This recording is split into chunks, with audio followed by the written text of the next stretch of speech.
Para hablar de distosia, tenemos que saber que es normal. Es un trabajo de parto normal, por eso se denomina tóxico. Y distosia, aquello que es anormal, como es parto.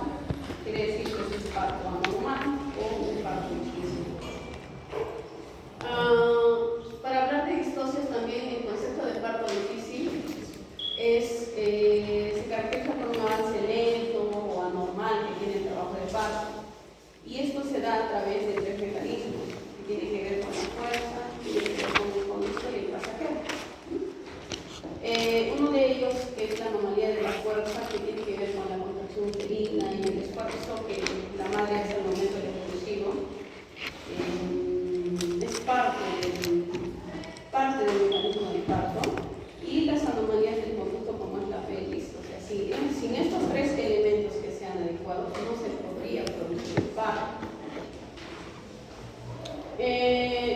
Las distosias se dividen tienen varias clasificaciones, pero dentro de estas tiene que ver con lo que es la morfología fetal, la estática del feto, tiene que ver con el número de fetos que hay y además de los anexos, ¿no? Parte de la morfología fetal estamos hablando de macrosomías o de malformaciones fetales que puede haber en el feto y que no permiten un parto tóxico. Tiene que ver con la actitud, la situación, la presentación, que lo vamos a ver más adelante, y también con el número de embarazos. No pueden dar partos múltiples, estamos hablando de 3, 4 fetos. Y anomalías de lo que son tanto de la placenta, del cordón o de la membrana, ¿no? El día de hoy vamos a tocar solo lo que son distosias fetales y la estática fetal y lo que es dinámica, ¿no? Parte de la etiología de algunas patologías que vamos a tocar tiene que ver con la prematurez. A mayor fetos más prematuros, la presentación va a ser distinta, ¿sí? Eso fisiológicamente se caracteriza porque el peso de la cabeza va a ser distinto. Lo que más se desarrolla en inicios del embarazo es la cabeza, ¿no? Incluso cuando el feto está en embrión, ¿no? Porque primero se ve la cabeza y después la tercera parte de toda la cabeza. Tiene que ver con fetos anencefálicos o algún tipo de malformación como hidrocefalia, megalia o una más anterior que tienen cuando son fetos con malformaciones fetales, como el hidroma quístico, ¿no? Que está en el cuello y no permite un tránsito normal. Tiene que ver con cordones bucales múltiples, desproporción fetopélvica, tanto de la madre como del feto, macrosomía, la pelvis materna, en este caso, la multiparidad, polidramios, un parto anterior por una cesárea anterior que se ha dado. Y también es más frecuente en lo que es raza negra, ¿no? Tienen un poco más de estrechez las personas de raza negra, y entre otros factores que vamos a ir mencionando. Las distosias fetales con alteraciones del desarrollo, lo hemos mencionado, que son los fetos macrosómicos, ¿no? Por encima de los 4.500, fetos con microcefalia, los fetos siamésicos, fetos con tumores, puede ser en abdomen, en hígado, en riñón, a nivel del cuello, por múltiples causas. Pueden haber distosias de posición, como es las alteraciones de la presentación.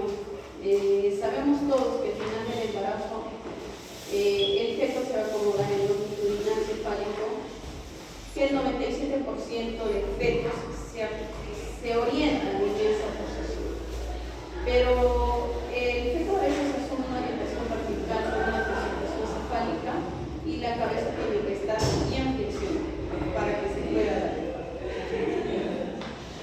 Tenemos factores clínicos asociados a una mala presentación, como es la disminución de la polaridad vertical de la cavidad uterina, ya sean pacientes gram-multíparas, que estos al tener el abdomen mucho más blando o simplemente son pacientes que no hacen ningún tipo de ejercicio, la parte anterior de la pared la tienen bien laxa y los fetos tienden a irse hacia adelante. Entonces eso un poco cambia la presentación del feto. La movilidad fetal, porque son prematuros, eso aumenta, o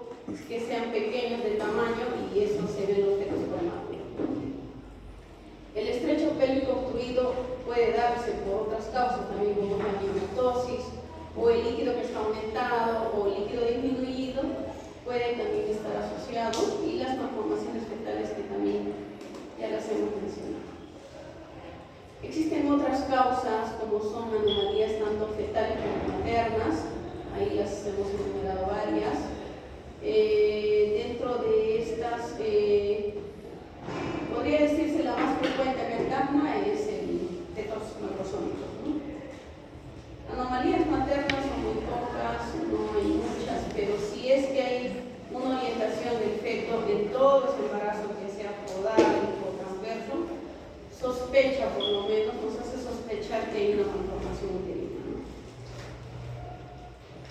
Si hablamos de anomalías en la presentación, sabemos que la cabeza tiene que estar en flexión, prácticamente el mentón tiene que estar pegado al pecho del feto para que pueda dar parto, ¿sí? Existen diferentes grados de flexión de cabeza. Vamos a tener la de cara, la de frente y la de oreja. Normalmente el feto se orienta, como les dije, el mentón pegado al pecho, ¿sí? Si nosotros tenemos una deflexión de primer grado, vamos a ver que el feto hace esto. Está bien derechito, ¿sí? Eso es de primer grado. Si tenemos una deflexión de segundo grado, el mentón va a subir un poco más y el feto va a estar en una posición como que en la frente va a estar mucho más anterior. Y si hay una presentación de cara, obviamente la parte occipital del feto va a chocar con la espalda del feto. Entonces, la orientación va a ser mucho mayor, ¿no?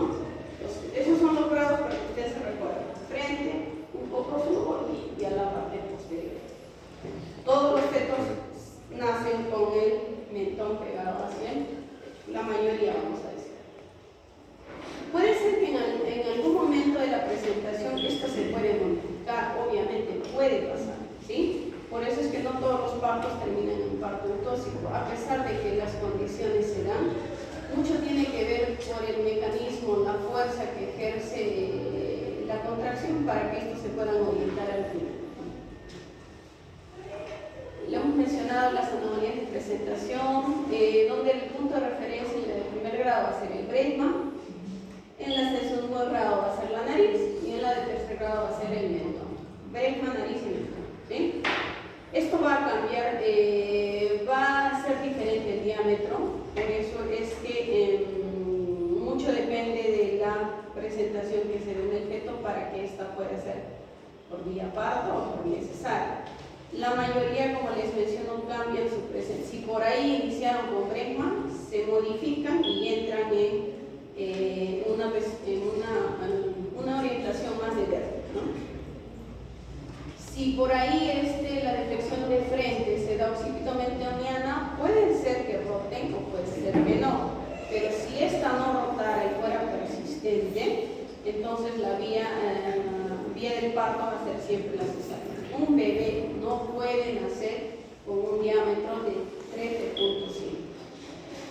No puede nacer, a no ser que sea muy prematuro y va a salir con esa orientación. Obviamente que el diámetro no va a ser 13.5, va a ser mucho menor, se supone, ¿no es cierto?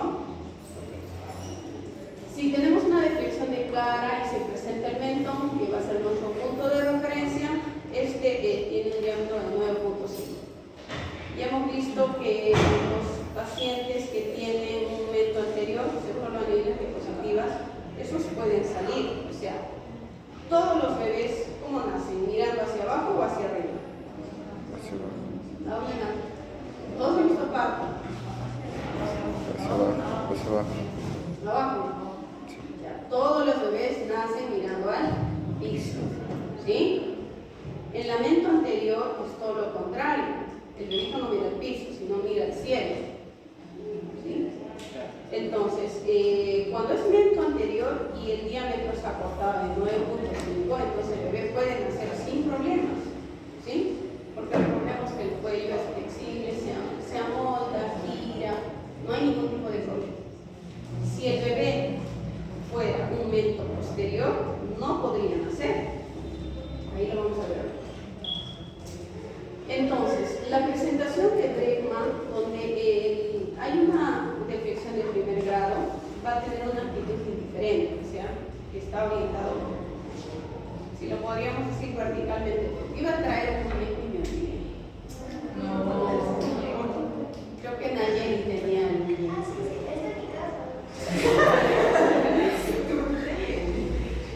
Ya, el punto D o el punto de el que nos orienta es el bresmo, como lo hemos dicho. Y la nomenclatura va a ser bresmo iliaco, o sea, todo lo que el bresmo, o sea,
ilíaco, ¿sí? Izquierdo anterior, si es que está hacia adelante. Si es que está mirando a la parte posterior, entonces va a ser bregma, ilíaca, izquierda posterior. ¿Sí?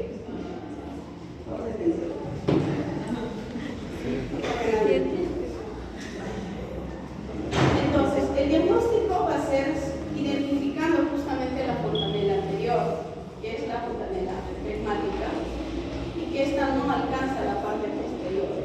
Si se da entonces un trabajo prolongado, un trabajo herbato prolongado, hay que identificar cuál es la causa. Puede ser por mucha hiperdinamia, la intensidad de la frecuencia está muy aumentada, entonces eso hace que el feto no se pueda orientar de manera adecuada. El manejo en estos casos, esperamos, no tenemos prisa, como les digo, el bebé se puede orientar, esperamos que esto se modifique de forma espontánea. En la presentación de frente, ¿sí?, que es una deflexión de segundo grado, es una posición también inestable parcialmente, porque también puede ser modificable, en donde el punto de referencia va a ser siempre la fontanela anterior, la cresta orbitaria, las órbitas y la silla de la nariz, pero en este caso no vamos a tocar ni la boca ni el mentón, no vamos a llegar a alcanzar a la boca ni el mentón. Ahí les puse una flecha celeste. Cuando nosotros hacemos tacto vaginal, siempre les he mencionado que el tacto no se hace horizontal, sino se hace de forma vertical. Lo mismo pasa acá, cuando nosotros hacemos el tacto y está en forma diagonal, ahí vamos a tocar justamente donde está la flecha, las órbitas, la raíz de la nariz y la cresta orbital, ¿sí? Justo ahí va a estar nuestro tacto. No va a estar a la parte superior, no, porque nuestro dedo no alcanza totalmente, no alcanza toda la vagina, ¿sí? Solo la parte baja, ¿sí? El diámetro de presentación va a ser occipito mentoniano, 3.5, nuestro punto de referencia en la nariz, y en este caso la conducta en esta presentación sería el parto vaginal, si es que la presentación se modifica, y si no, es imposible que el bebé pueda nacer y se hace una cesárea. El diagnóstico se puede hacer vía abdominal también, ¿sí? Ahí vamos a tener el signo del hachazo, el signo del Garnier, donde vamos a palpar una escotadura por detrás cuando nosotros seguimos el dorso del feto. Puede ser que los latidos se perciban con mayor claridad, no siempre ocurre esto, y al tacto vaginal se palpa la fontanela mayor, ¿no?, donde vamos a encontrar la ceja, la nariz, pero como en este caso no se palpan las suturas, más vamos a ver estructuras de la cara. El 50% de los casos de la presentación, estos se van a convertir en vértices, ¿no?, donde se va a dar la flexión de la cabeza. Pero ya si persistiera o existiera una desproporción, ya tendrían que operarse. Hemos mencionado la variedad de presentación, ahí tenemos en los gráficos que en estos fetos se ha orientado de manera transversa. La primera imagen, la otra está anterior, la otra está en occipito ilíaca izquierda, ¿sí?, anterior, y las otras dos que vemos, ¿no?, el signo del hachazo. Ustedes ven el dorso del feto en las imágenes inferiores y vamos a ver que está en la región occipital del feto. Va a existir como un surco bien prominente que vamos a poderlo palpar.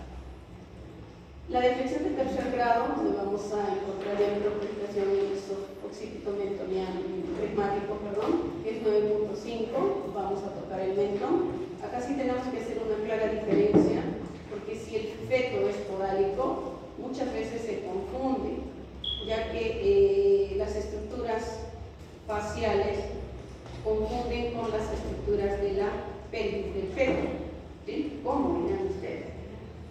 Hay dos cachetes, en la parte baja igual, hay un ano, ¿sí?, ano, que cuando le hacen el tacto, siempre en el ano va a haber un poco de resistencia, ¿no?, el tono, el feto mantiene.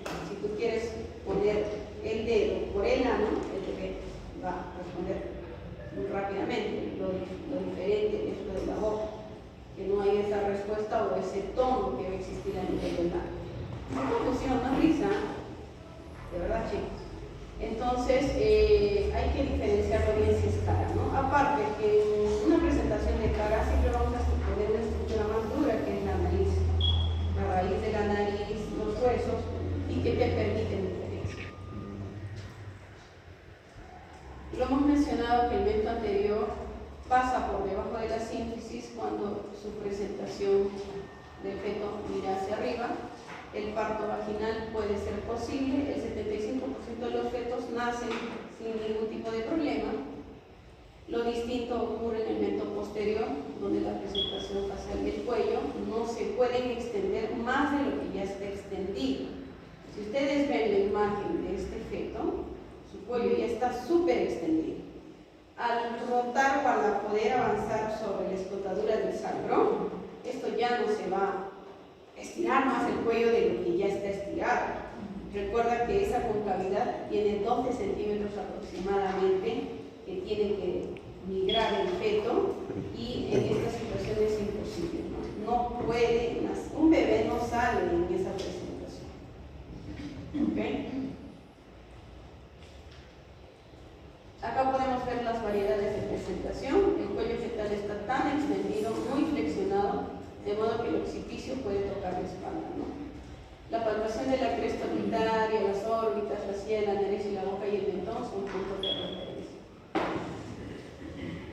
El diagnóstico es a través igual de la palpación. La sospecha se puede dar por palpación, por las maniobras de Leopold. El tacto vaginal también es de gran ayuda, nos permite ver lo que es la presentación. Al tratar de buscar la frente y al nosotros tratar de encontrar la frente, lo que encontramos también es un tumor redondeado superficial, ¿no? Cuando nosotros estamos palpando. En la presentación alta, al palpar el dorso, hay un vacío también, al igual que en la presentación de frente, y eso pierde contacto con el dorso, ¿no? Fácilmente nos podemos dar cuenta. Esto también lo hemos mencionado. Si ustedes ven en la imagen del feto, ahí podemos ver el mentón, la boquita, la raíz de la nariz, y no vamos a palpar por ningún motivo acá lo que son las fontanelas, ninguna de las dos fontanelas. En este caso, la vía de parto es por cesárea, un parto vaginal en mento anterior si es posible, y antes se hacía la conversión de mento anterior a mento posterior, o de mento posterior a mento anterior. Ahora no se hace eso, ¿sí? Solo es para que lo sepan. Y esta es la rotación que hace el feto, ¿no? Entra hacia la concavidad del sacro y va girando y moldeando y modificando su diámetro. Dependiendo de dónde se encuentre, su giro se va a dar, ¿no? Ya sea 45, 90 o 135 grados.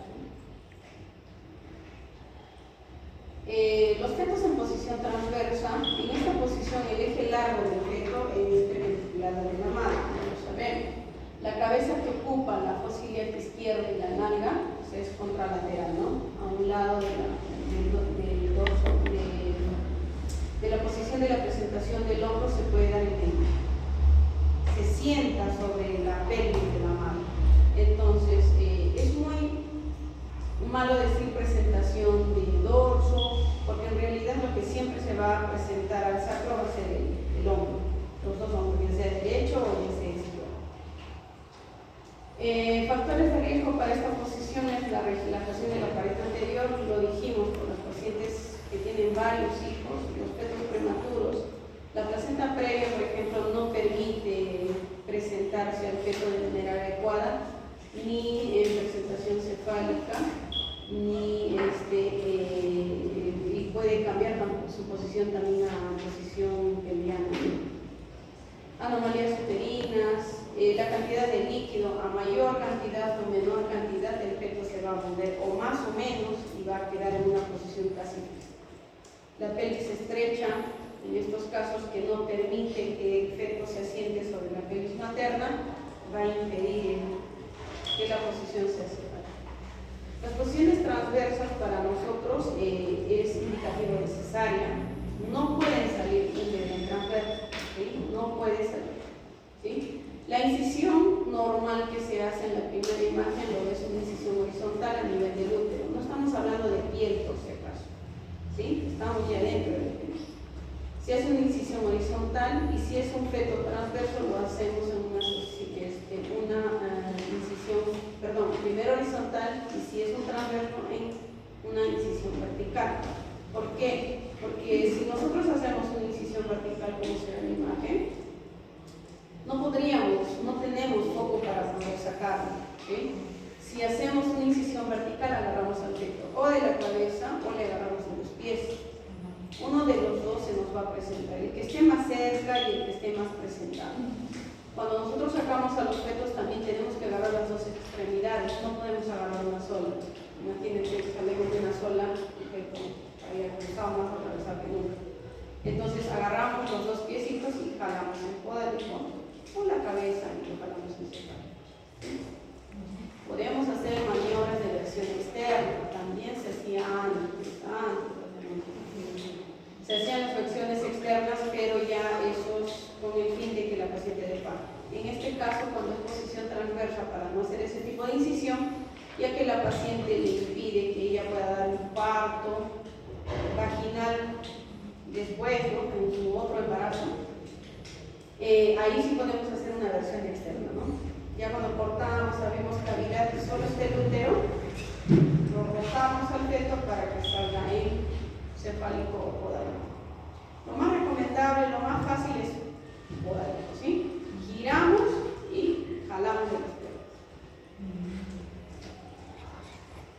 El manejo siempre va a ser cesárea, ¿sí? La incisión es baja, el útero puede producir una extracción fetal mucho más difícil. Hemos intentado muchas veces, a mí me ha pasado una vez, por no hacer una incisión horizontal, por no hacer una incisión vertical, le hice una incisión horizontal y no salía. Hasta que cuando tenemos esas situaciones, lo que hacemos es hacer un corte en T, no solo así, sino cortamos hacia una T, pero invertida, ¿no? Es la única manera de que salga. La sutura se puede suturar, pero eso capacita a la paciente que puede dar parto en los siguientes embarazos. La presentación compuesta. La mayoría, esto no es muy aislado. Hay muchos partos que se dan con presentación compuesta, ¿sí? Lo que aquí hay que identificar es cuándo se presentan o cuándo se sospecha de eso. En una extremidad prolaxada, siempre la cabeza va a estar por delante, ¿no? La manito va a estar por delante de la presentación y las dos pueden venir juntas. Si el feto es pequeño, como en este caso de la imagen, que tiene 34 semanas, si no me equivoco, ¿sí? No va a haber ningún inconveniente, el bebé va a pasar chévere. Cuando el bebé es a término, que es mucho más pequeño, mucho más grande, perdón, no va a salir tan fácil como aquí se ve. No va, que ya lo vamos a ver más adelante, también los trastornos de dinámica tienen que ver con esto, con las presentaciones compuestas. Entonces, esto directamente el brazo, si ya el estrecho es muy angosto para la cabeza, imagínense que esté un brazo más, lo hace mucho más angosto y no permite que el trabajo de parto se dé de manera adecuada y en el tiempo adecuado. La mano estar por delante, puede estar en el cuello, puede estar la mano bien inclinada hacia atrás, o puede el bebé también nacer así con su manito en las manos, apoyados en la carita, igual nace. En la presentación pelviana vamos a tener que el diámetro de la presentación va a ser la vitrocanteria, que es 9.5. El diagnóstico se hace por el tacto, se diferencia con las presentaciones de cara, ¿sí? Y acá vamos a palpar, a diferencia de la presentación de cara, una estructura mucho más blanda, que van a ser las nalgas, un sacro que va a ser irregular. Aquí vamos a tener un surco interglúteo que no hay en la cara, ¿sí? El ano, los genitales, y no va a haber para nada lo que son fontanelas. La presentación pelviana, lo más frecuente que se presenta siempre es la de nalgas francas, nalgas puras, ¿sí? Que se presenta el 60%, y las otras que son compuestas, ¿no? Que sean incompletas, un pie, una mano, los dos pies, un brazo, bueno, eso ya son compuestos. Cuando nosotros evaluamos a las figuras de Leopold, la cabeza siempre va a ser irreductible, ¿no? En el fondo nosotros lo vamos a presionar para tener una dureza que nos va a orientar a que se puede estar tratando de una presentación pelviana. El dorso está a un lado, siempre a un lado, es más fino, más regular que la parte de lo contrario, que son las partes fetales, que vas a tener una cosa muy irregular. En la tercera maniobra, que si el feto todavía no encaja, o sea, vamos a tener que no va a haber ese encajamiento como lo hacemos, lo palpamos en la cabeza, ¿no? El plano de entrada de la pelvis no va a entrar como normalmente entramos. Y en la cuarta maniobra, después del encajamiento, se muestra una pelvis firme debajo de la sinusis, ¿no? Puede ser que esté ya colocada. Cuando los fetos son pequeños, las pacientes son multíparas, esto puede pasar. Si no, a veces no se cumple, no ingresa a la pelvis frontal. Hay factores de riesgo como la edad gestacional pretérmino, la cantidad de líquido, el embarazo múltiple, la hidrocefalia, ¿sí? Porque la cabeza es grande, o los fetos anencefálicos que necesitan un polo de orientación para poder colocarse dentro de la pelvis, una placenta previa que no permite que se pueda acomodar hacia la pelvis maternal, y tumores previos que puede existir. Para una presentación pelviana, los partos en presentación pelviana deben ser de manera espontánea, ¿sí? La madre lo expulsa sin ninguna ayuda, y si son fetos prematuros, con mayor razón. Nosotros no atendemos ya partos podálicos, ¿sí? Lo que sí hacemos cuando ya está en un expulsivo inminente, ya la pelvis está dentro de la vagina, dilatación moqueta, membranas rotas, ya esperamos que salga. Pero si no está en trabajo de parto, entonces nos operamos. Cuando hacemos una extracción podálico, muchas veces ayudamos a la madre, si es que ya está en expulsivo, a la salida del feto. Pero esperamos que solo, no podemos tirarlo, jalarlo, porque ahí producimos una distorsión. El parto podálico tiene que venir solo. Lo único que tú haces es sostenerlo y orientarlo. Si tiene que ir hacia la derecha, lo orientas. Si tiene que ir hacia la izquierda, lo puedes orientar. No podemos traccionar. Se puede hacer eso cuando hay gran extracción podálica. Pueden ser fetos gemelares, uno ya salió, el siguiente lo esperas, no sale, entonces sí puedes meter la mano, jalar de los pies y puedes sacarlo, ¿sí? O si es que hay un sufrimiento fetal que no te va a permitir que tú puedas ingresar a la sala, que puedas correr, si tú no haces algo, el bebé se te va a morir. Una presentación completa o incompleta, ¿no? Quizás por la extremidad que está muy flexionada no permite que el trabajo del parto avance, podemos estirarlo para que se pueda dar el parto corporal. Esto lo he mencionado, que se hace la versión superior externa. Ahora hay algunas contraindicaciones por las cuales no se deben hacer por ningún motivo, pero en otras situaciones, cuando ya estamos en sala de operaciones, lo podemos hacer. Tenemos un score en el cual nos permite dar chance de parto vaginal a estos pacientes en podálico, y uno de ellos es la gran multiparidad, ¿no?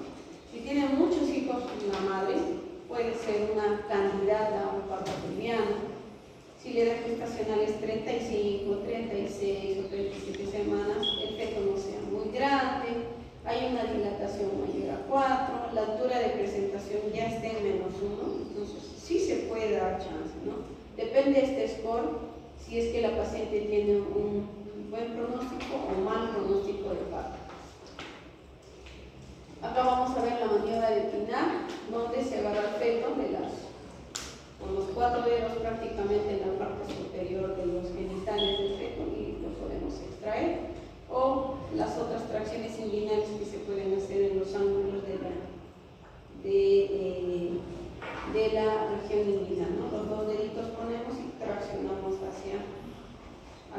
en dirección hacia el piso. El parto de nalgas se da espontáneamente hasta que aparezca el ombligo. Una vez que aparece el ombligo, agarramos una compresa, porque no lo podemos hacer así, ya que el bebé es muy resbaloso.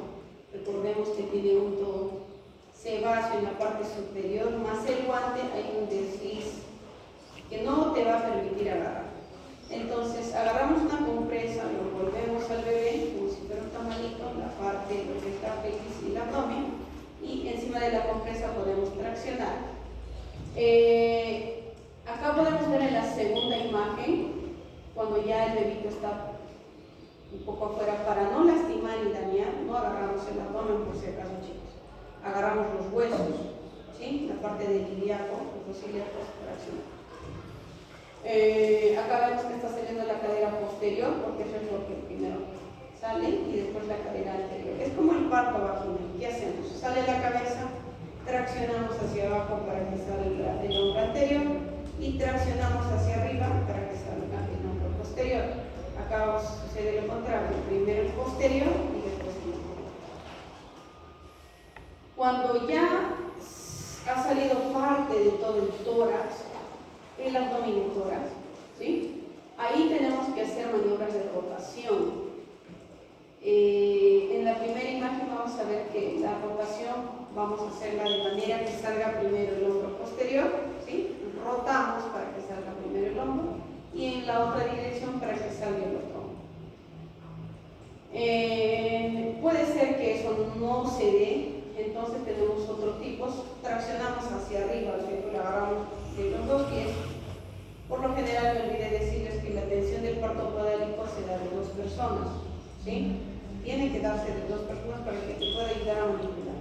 Uno de ellos agarra las piernas, ¿sí?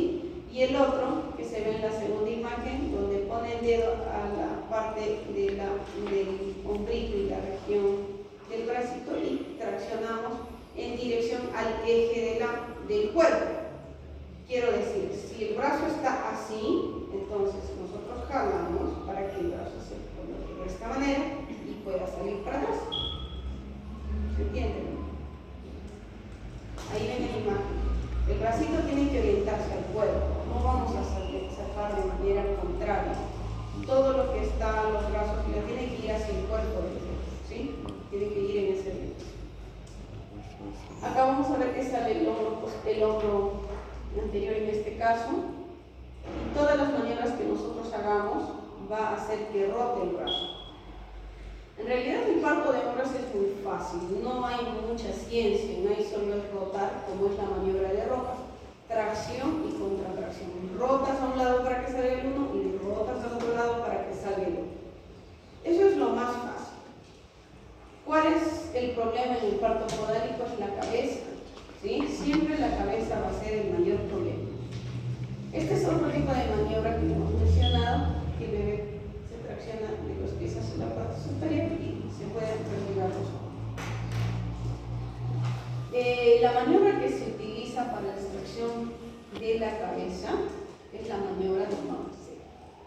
Esta, todo el cuerpo del feto, si esta es la cabeza, todo el cuerpo del feto, al agarrar la parte anterior del feto y la parte superior con la otra mano, el último dedo del medio, que es el que tiene más fuerza, va delante de la boca del bebé para que eso te ayude a traccionar a través de la mandíbula.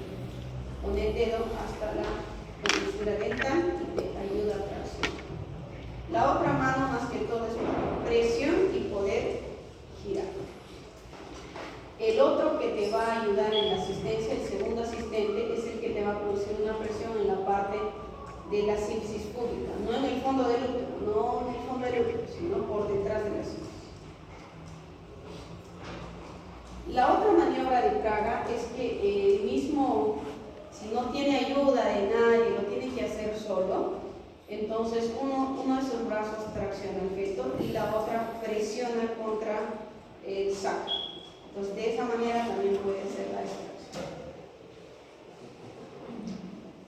Cuando hablamos de distocia de hombros, en un parto cefálico obviamente, la detención del parto espontáneo por impacto que se pueda producir del hombro anterior hacia la sínfisis es mucho más común.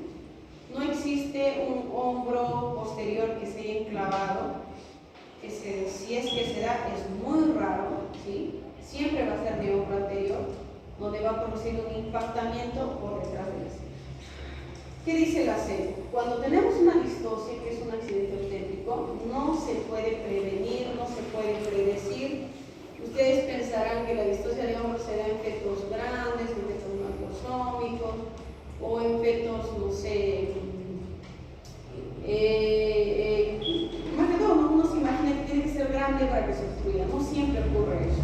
A veces en fetos pequeños se da más distosia que en los fetos grandes. Creo que es porque uno tiene más cuidado. Cuando son fetos pequeñitos, jalamos más arriba, abajo, sal. Cuando son fetos grandes tenemos más cuidado, lo orientamos más a la paciente y la posicionamos. Si tenemos un antecedente de distosia de hombro, sí la paciente debería ir a una cesárea. No se recomienda inducir partos en gestantes con sospecha de macrosomía. Estamos hablando de pesos mayores a 4.500. Entonces, el objetivo de una distosia de hombros, aparte que no te da mucho tiempo, es la asfixia que puede haber en el feto y también la parálisis permanente que puede existir a nivel del brazo, o el bebé se puede morir si en un minuto no le solucionas el problema.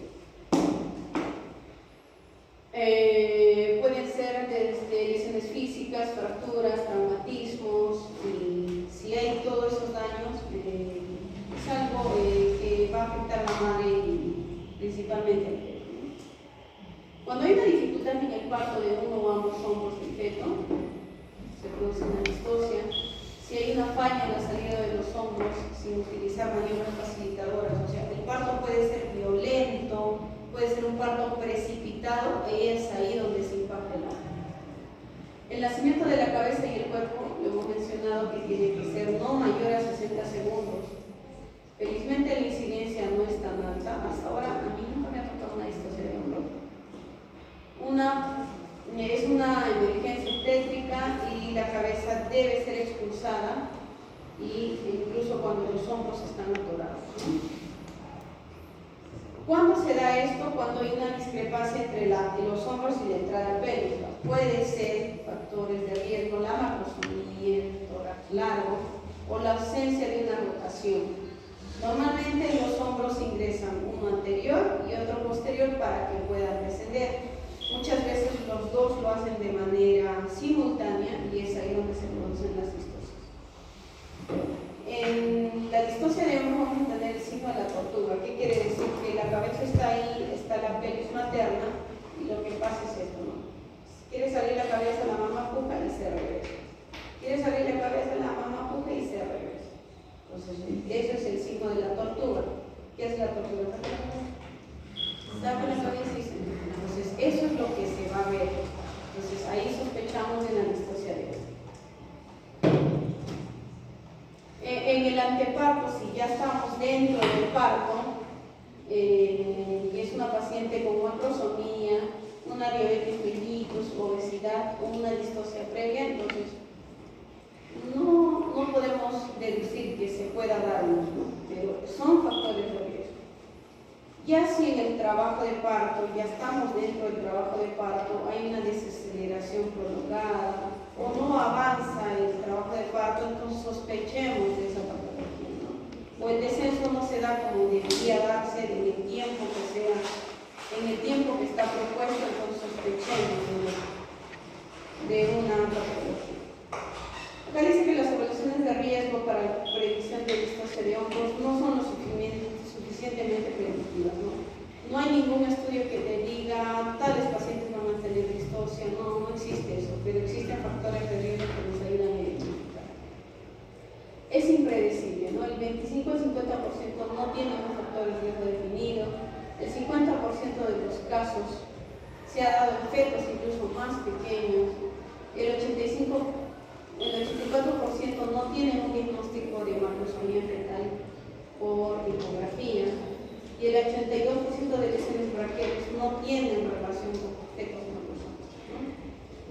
Acá tenemos algunas recomendaciones que dan el Colegio de Ginecología y Obstetricia, donde fetos que tienen una sospecha de macrosomía sería inapropiado hacerles una cesárea electiva solo para evitar una distosia de hombros, ¿no? Pero sí se debe hacer en aquellos que han tenido antecedentes y en fetos grandes, mayores a 4.500.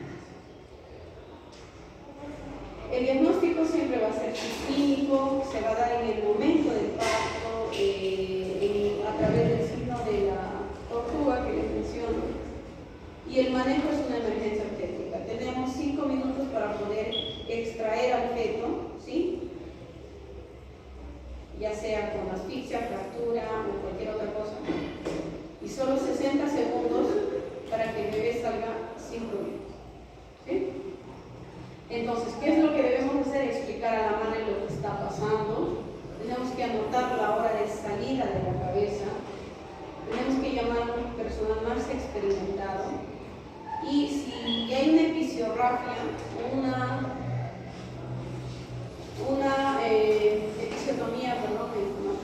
si hay una episiotomía, entonces lo que se debe hacer es ampliar la episiotomía y evitar la presión excesiva sobre el hombro. Si ya tenemos una distosia de hombros y el hombro anterior ya está atrapado, ya no traccionemos más, porque vamos a lesionar todo el medio.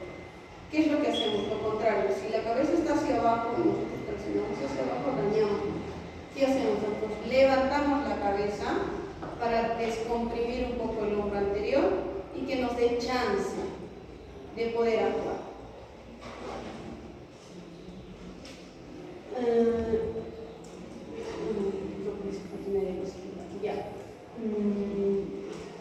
Esto vamos a ver primero. Entonces, esta nomenclatura que se ha dado es que nos permite explicar a la madre y hacer esta secuencia. ¿Qué debemos hacer? Que la mamá respire profundamente, elevar las piernas en posición de Mark Robert, ahorita se lo voy a explicar, ¿sí? Llamar o solicitar ayuda de alguien que te pueda ayudar, porque tampoco solo lo vas a poder hacer. Y aplicar la presión suprapúbica, se supone que es del segundo ayudante, ¿sí? Hacer una episió más amplia y tener más espacio para poder tú manipular si es que hay necesidad. Entonces, las maniobras iniciales que vamos a mencionar, acá son la de Mark Robert con presión suprapúbica, la entrada del brazo posterior y la tracción axilar. Estas son maniobras iniciales y que el 84% de todos estos problemas se solucionan solo aquí, no pasan los mayores.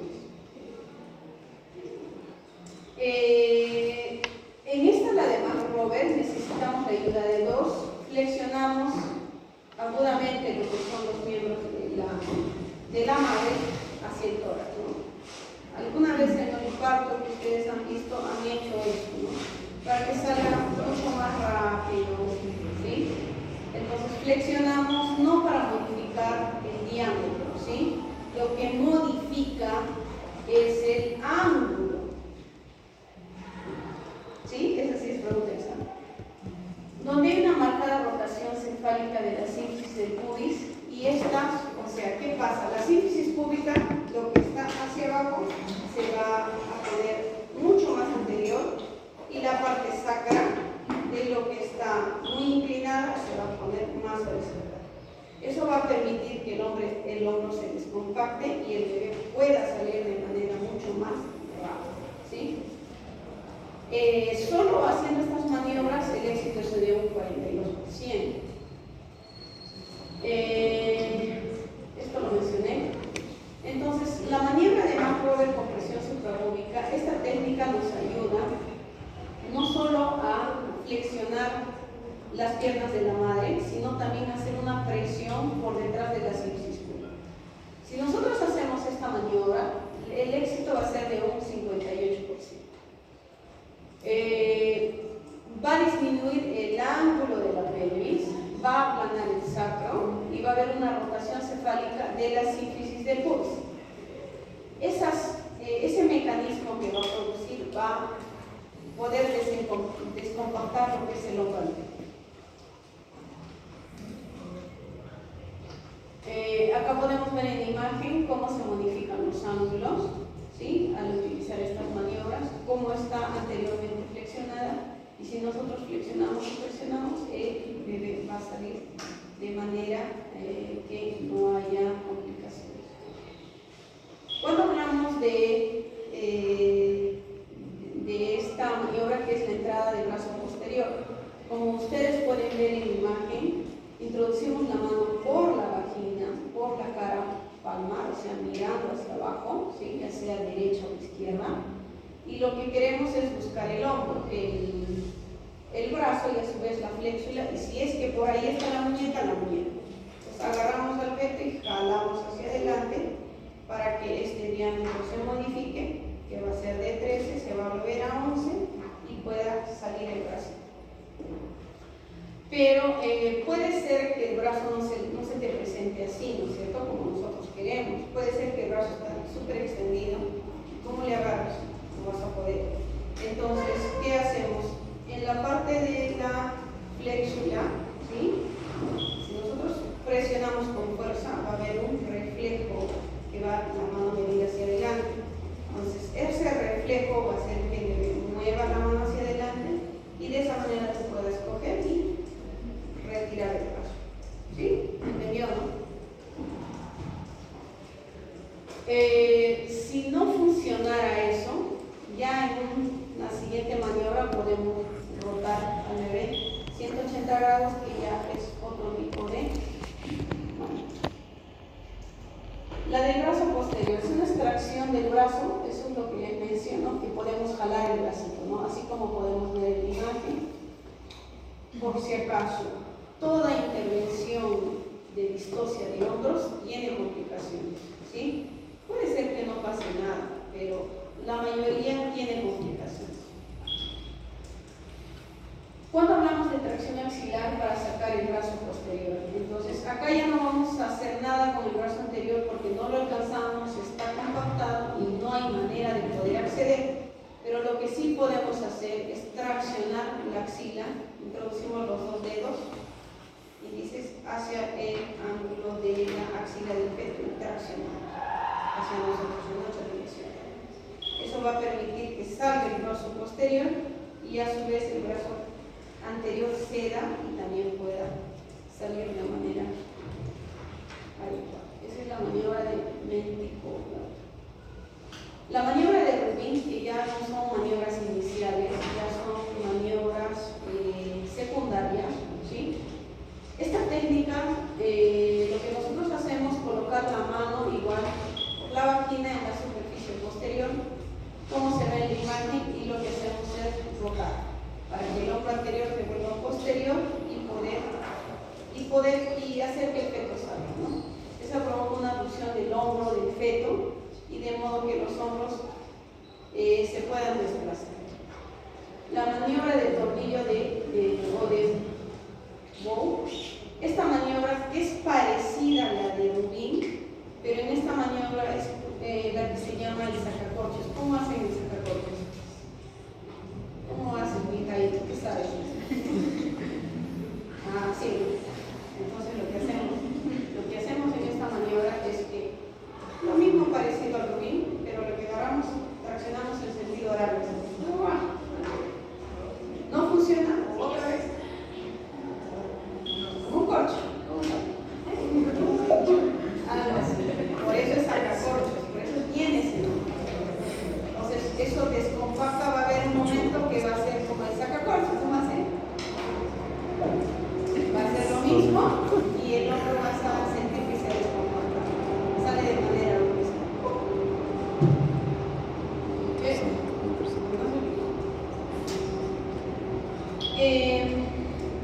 La otra maniobra, que es más traumática, es la fractura de la clavícula. Si tú has intentado todas las maniobras iniciales y no te funcionaron, entonces ahora vamos a hacer fracturar la clavícula. ¿Cómo la podemos hacer? Agarramos la clavícula y traccionamos en nuestra dirección. Tampoco te borro. Traccionamos y fracturamos la clavícula. Y vamos a escuchar igual el sonido de una fractura. Esto va a permitir que así las maniobras anteriores no te funcionaron, no entra tu brazo, no pudiste hacer la maniobra de McRoberts, no funciona, entonces esta es una maniobra de rescate. Otras maniobras como la maniobra de Sabanelli, esta es también mucho más traumática, ya que a pesar de que se intentó un parto vaginal, el bebé no va a salir por vía vaginal. Lo que se hace es que agarras la cabeza del bebé y lo retrocedes. No vas a retroceder así, ¿no? Igual como entró. Rotas anteriormente y devuelves. Pero eso no se logra si es que el feto, si es que el útero está con contracciones, ¿no? ¿Tú crees que el útero te va a permitir que hagas eso? Imposible, le va a dar una cachetada. Entonces, ¿qué se hace? Se utilizan relajadores. A través de esa relajación, eso te va a permitir hacer eso. Pero solo es eso momentáneo, ya que tú introduces la mano, retornas al bebé tal como entró y sostienes ahí para que ya no siga avanzando. ¿Cuál es la finalidad de eso? Que tú por vía alta lo saques. Otro puede sostener y el que se está cambiando puede sacar al bebé. Pero la mano tiene que estar ahí para que no vuelva a pasar, ¿no? Hasta que el útero esté relajado. Que tiene complicaciones. El hecho que tú relajes el útero y saques al bebé, ¿qué va a pasar después de? Hemorragia postparto. Hemorragia. Una hemorragia mortal. ¿Sí? Hemorragia, y eso puede terminar en este. La otra maniobra de rescate, estamos hablando de la sínfisis. Otra maniobra, si no te funciona la de Sabanelli, tienes que cortar la sínfisis. Esa es la otra maniobra, ya que puede, o sea, si tú no haces nada, se va a morir la madre y también se va a morir el feto. O sea, los dos se van a morir al mismo momento. ¿Cuántos minutos tenemos para pensar? 5 minutos. Les he dicho 5 minutos. ¿Y por qué solo 5 minutos? Hipoxia fetal. Pero si está el cordón, la madre, la placenta, ¿por qué solo tenemos 5 minutos? Sufrimiento fetal. ¿Quién me dice? Le paso a Lisa. A ver, piense. La maniobra de Gaskin. La maniobra de Gaskin es otra que se utiliza. A veces no tenemos los medios para poder hacer esto, ¿no? Que la madre esté en esta posición. ¿Cuál es la fisiopatología de esto? Es que como la madre en esta posición mirando hacia abajo, ¿sí? Lo que va a hacer es que el hombro, que ya está profundamente impactado hacia la parte superior, por el mismo peso del feto y lo que va a estar blando el abdomen, va a caer un poco, va a ceder un poco. Eso que va a ceder el hombro anterior nos permite que el bebé salga, ¿sí? Por un efecto mecánico, desciende y les mencioné que la maniobra de McRoberts es la primera intervención, que es la mucho más eficaz y se realiza de primera instancia, no podemos saltar a otra. Existen maniobras más avanzadas, ¿sí? Que no fallen, y las tasas de éxito llegan cercanos a los 83%. La maniobra de bolos sacar cortos, hasta ahí nosotros podemos hacer, donde producimos una rotación en sentido horario y lateral. Existen complicaciones, se alistan una serie de 218 casos, esto lo saqué de la FUNE, donde el 95% de las distocias se asocian con lesiones de recién nacido.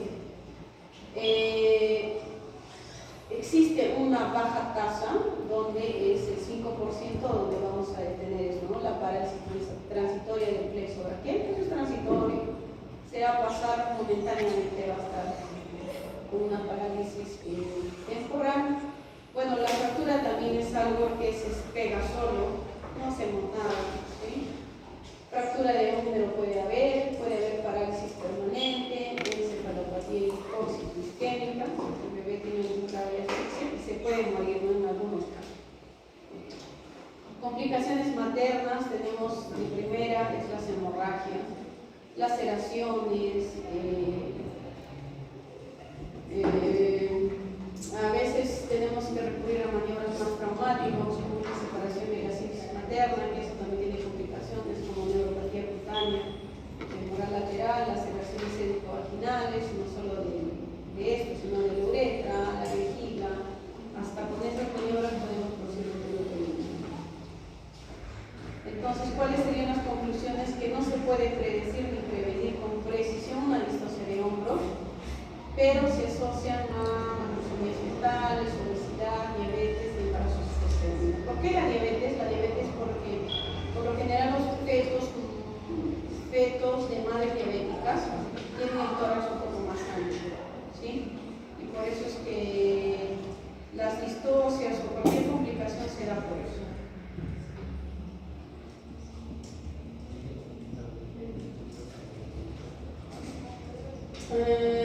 Las distocias de trabajo de parto, vamos a hablar de distocias dinámicas, ¿sí? Nosotros, para poder valorar la normalidad y anormalidad del desarrollo del parto, debemos ver lo que es el progreso del parto, tanto con la dilatación y el descenso. La dilatación y el descenso van a la par. Mientras va dilatando, la paciente el feto va descendiendo, ¿sí? Ese mecanismo se da, normalmente debería ocurrir. Cuando no existe una actividad uterina defectuosa, ineficaz o inapropiada y no se consigue la dilatación cervical o el descenso, se producen las distocias y estos interfieren en la normal progresión del parto, ¿no? Entonces, la dinámica uterina normal y las distocias contráctiles se mide a través de la frecuencia, la intensidad, la duración y el tono. Estos tres mecanismos están a la par, a la vez que tiene que haber buena intensidad, tiene que existir buena frecuencia, duración y el tono. Si alguno de estos se altera, estamos hablando de distocias, ¿sí? Pero debemos recordar que el periodo de dilatación es muy distinto al exclusivo. El periodo de dilatación tiene es mucho más regular, menos intenso, menos frecuente y la duración no está, ¿sí? En el periodo exclusivo ya todo se aumenta porque es la cabeza, la compresión y además que el feto, al mismo hecho de que la cabeza ya está migrando, el fondo ya está sin ocuparse. Entonces eso hace mucha más presión y es por eso que existe, por eso es que se intensifica todo este factor. Para hablar de dinámica uterina tenemos que ver lo que es la frecuencia de las contracciones uterinas por la intensidad. Acá vamos a ver lo que es en unidad de Montevideo, ¿sí? Que depende de la fase de dilatación lenta, una dilatación rápida y una expulsiva. Dilatación lenta significa lo que es la fase latente, ¿cierto? La fase activa es la dilatación rápida, estoy traduciendo en castellano, y el expulsivo. Métodos de control, ¿sí? Podemos hacerlo vía abdominal, que ya muchos no lo hacen. En el hospital no lo hacemos porque tenemos máquinas, ¿sí? Lo podemos hacer de manera con topografía externa, que eso es lo que más utilizamos, ¿sí? Y lo podemos hacer topografía interna, que tampoco se utiliza, está en desuso. La clasificación de las distocias, vamos a ver una distocia por hiperdinamia, por hipodinamia o alteraciones de la triple pirámide, ¿no? Existen tres tipos de alteraciones van a ver, de acuerdo a la clasificación de la SEGO. Vamos a tener que las distocias uterinas por hiperdinamia, donde hay alterado lo que es la frecuencia, la intensidad, la duración y el tono. Entonces vamos a tener hiperdinamia y tenemos que identificar ciertos factores, como por ejemplo, ¿no? Si hay una distocia de dinámica primaria, o sea, donde no ha iniciado las contracciones, debemos sospechar que quizás esa paciente no tiene sensibilidad a la oxitocina o no hay una secreción interna de lo que es oxitocina o la contextura vigorosa del músculo uterino no lo permite. Si por ahí la paciente ya está con dinámica y por azares de la vida se detuvo la dinámica o hay mucha dinámica, vamos a tener de causa iatrogénica. Cuando le filtramos mucha oxitocina, empieza a tener contracciones muy intensas. Y recordemos que la oxitocina, la administración es rápido. Si tú le administras oxitocina y le pasa por la vena, cuando ya llega a la vía endovenosa, por lo menos unas 10 gotas, la oxitocina ya está funcionando. Por eso es que tenemos mucho cuidado cuando nosotros les administramos oxitocina, porque podemos llevarle lo que es el intravenoso.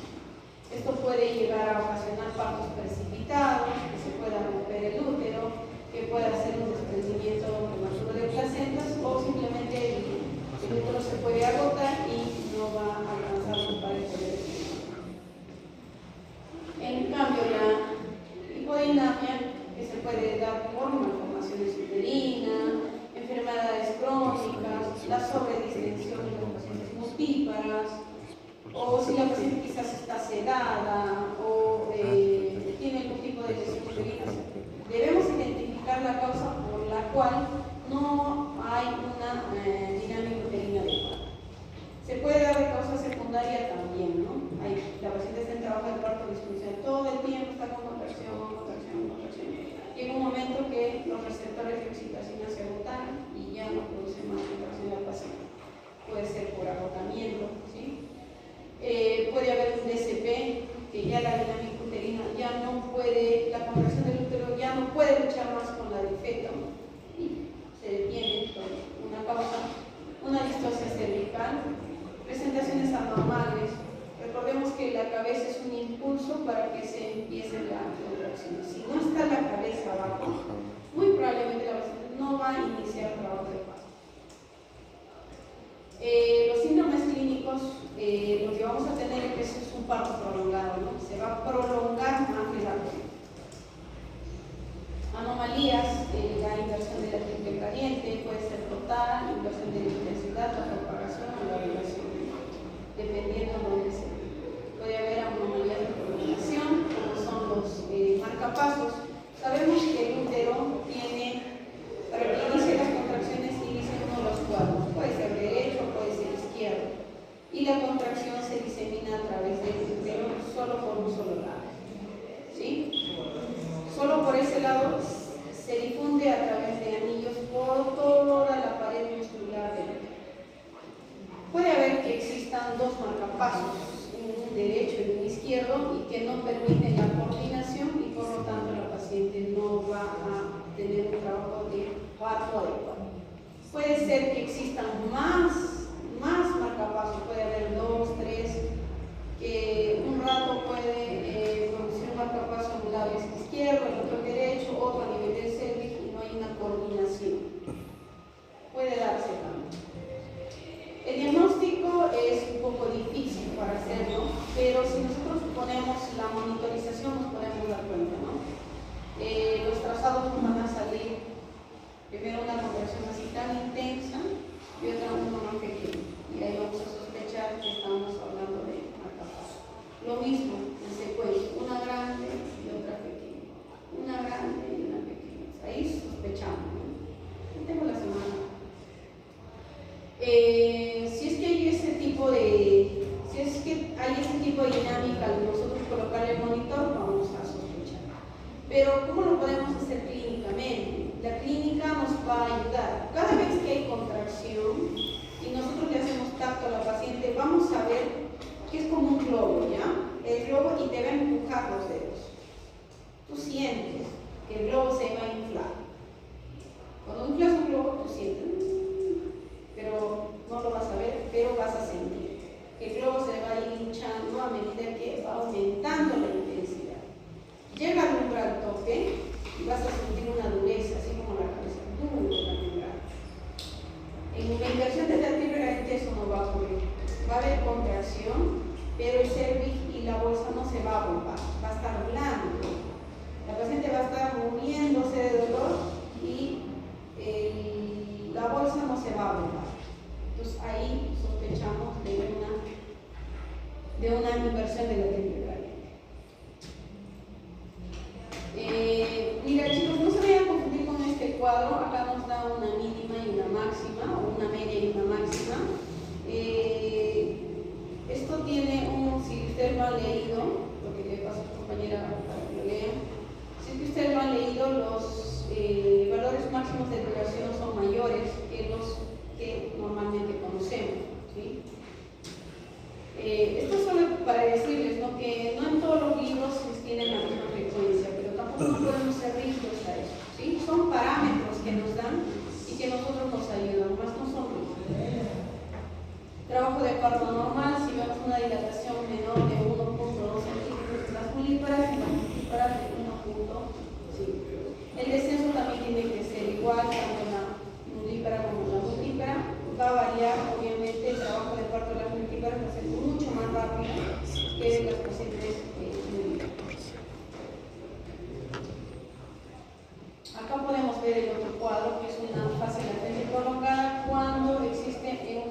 igual en la multípara, 2 centímetros, la detención secundaria, la detención del descenso, si es mayor a 1 hora y no vemos descenso, entonces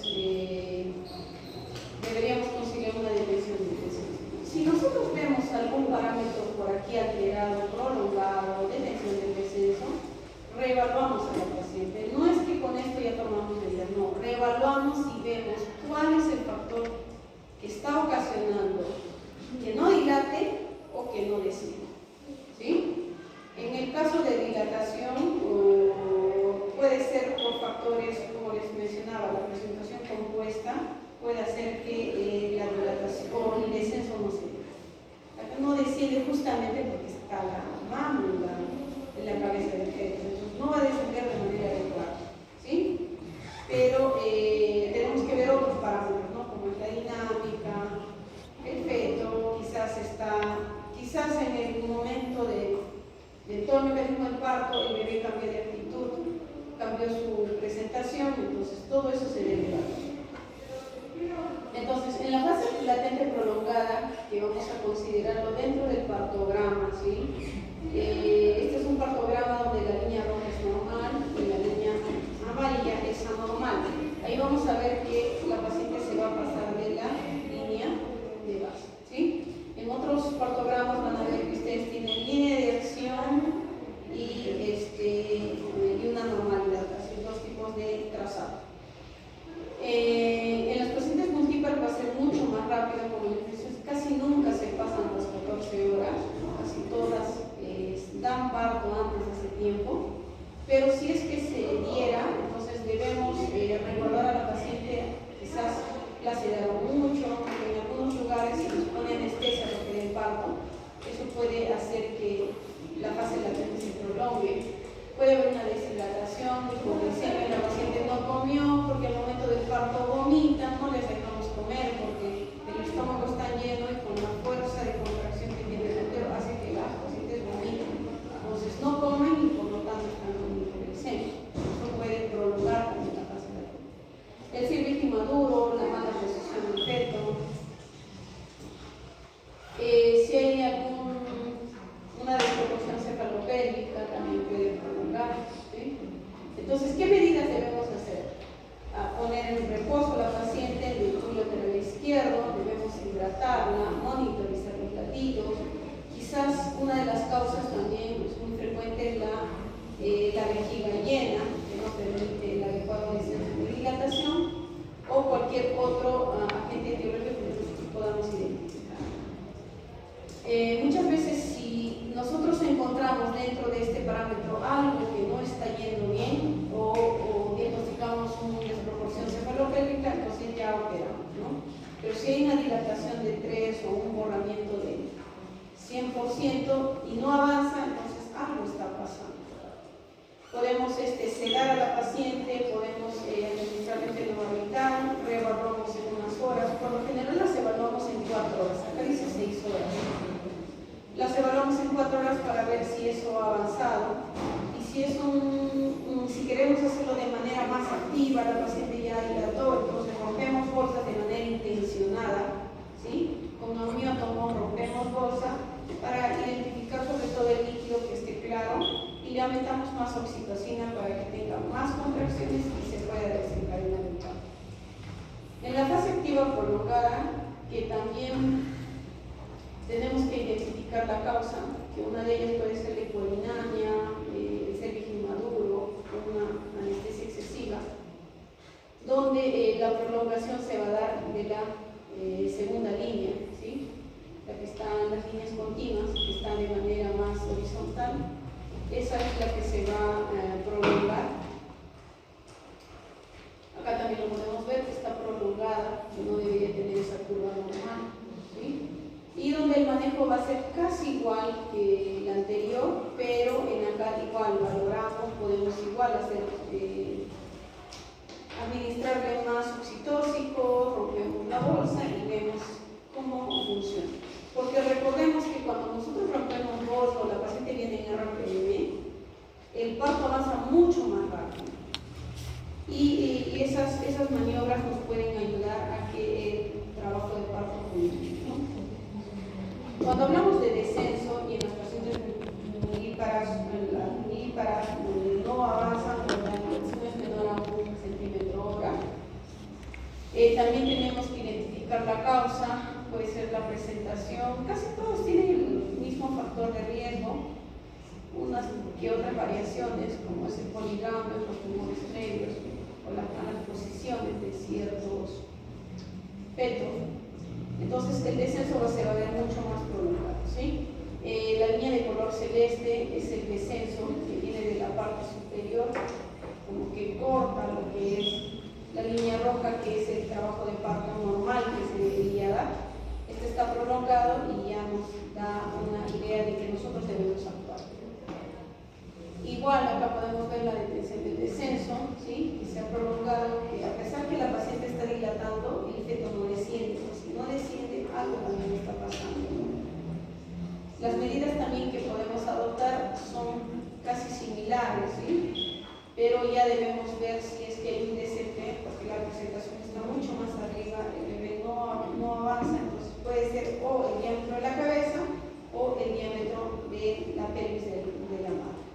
Acá podemos ayudar con prostaglandinas, podemos ver si es que el parto progresa o no, si es que se detiene, entonces ya, si en una primera instancia ayudamos y el parto ha seguido avanzando, ha seguido descendiendo, entonces podemos dejarlo, pero si en algún momento se vuelve a detener, entonces definitivamente no insistas, algo hay y no, ya no se debería insistir, porque en esos casos muchas veces hay oficio.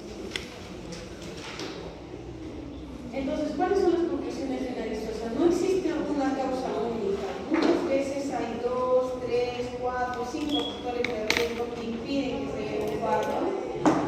Y esto no solo es por la madre, puede ser por el feto, puede ser la función del útero o factores asociados, ¿no? El diagnóstico se hace a través de la clínica, evaluamos la dilatación, el descenso, y el diagnóstico mucho más que nos ayuda bastante es la que ustedes han visto todas las pacientes que están con monitor, todas están con monitor, monitorizadas en el intraparto, y vemos cómo va yendo la frecuencia de la dinámica.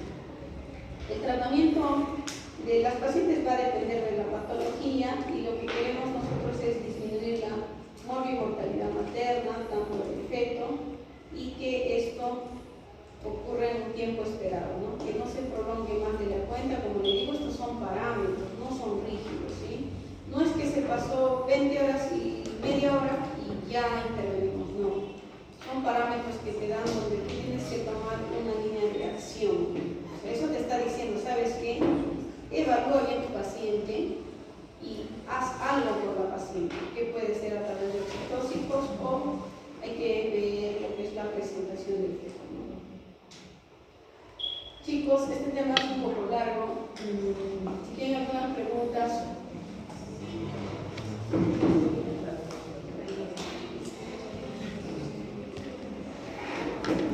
Yo si acaso en el caso de que no les voy a poner, la paciente está 21 horas en trabajo parto, no. No le voy a poner, les digo, estos son parámetros nomás que nos ayudan a tomar medidas. O sea, no es que por ahí les pongo, la paciente en trabajo 21 horas de trabajo de parto, entonces alternativa cesárea, oxitocina, amioresis,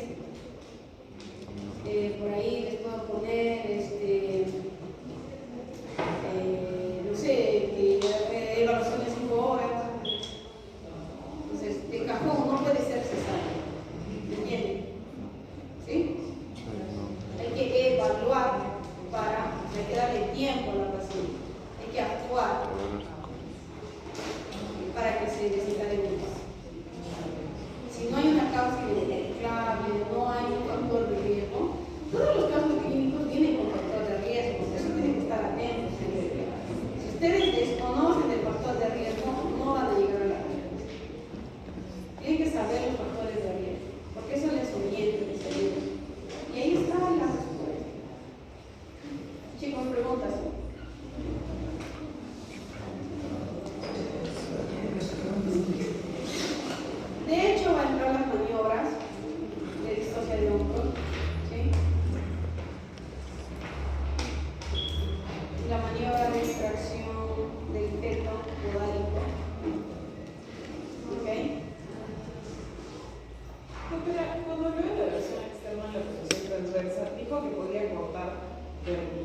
y luego hacer la visión externa. Y eso es para cortar el glúteo horizontal.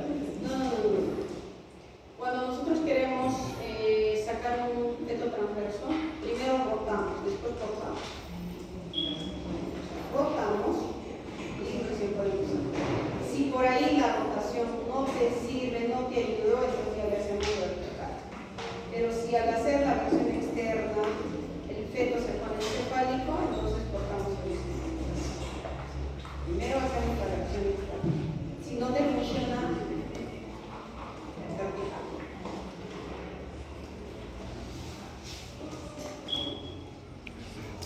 ¿Preguntas? Este tema tiene bastante teoría. Bastante teoría. Son ciencias positivas.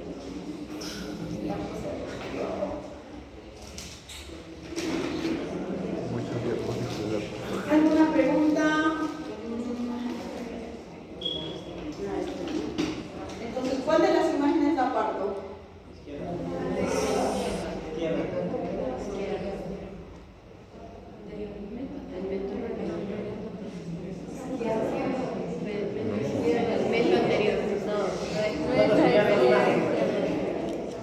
Nuestra izquierda. ¿La 36.1 o 36.2? 36.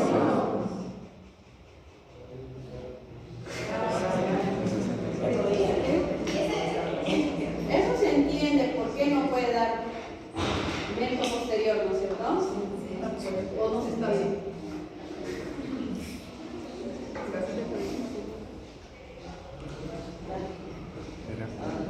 Ya está así súper extendida.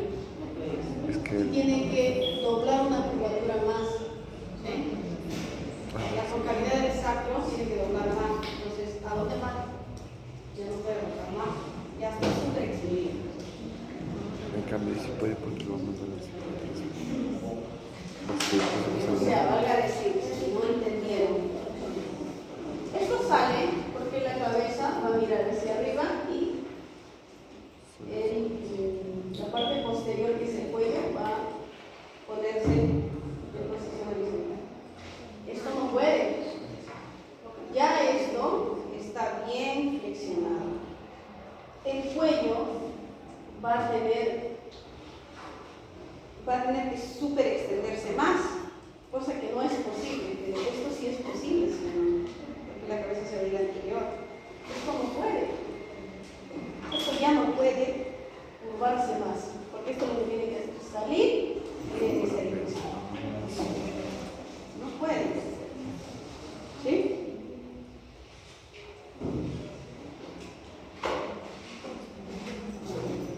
Una pregunta.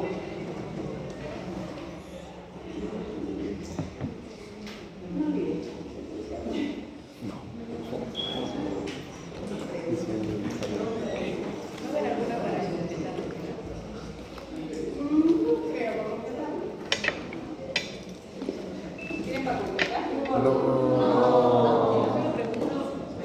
Ustedes múltiples. No.